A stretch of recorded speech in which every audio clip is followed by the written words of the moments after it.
ஆடி வந்து அலையுதொரு குருவி.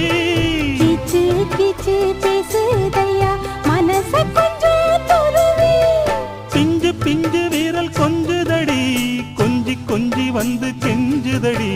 நானே மருதாணி பூசவா ஓ தேனி அடையாளம் போடவா. மல்லிகை முத்து மனச தொட்டு இழுக்குதையா மானே. வளையல் மிட்டு வயச தொட்டு வளைக்குதையா மீனே.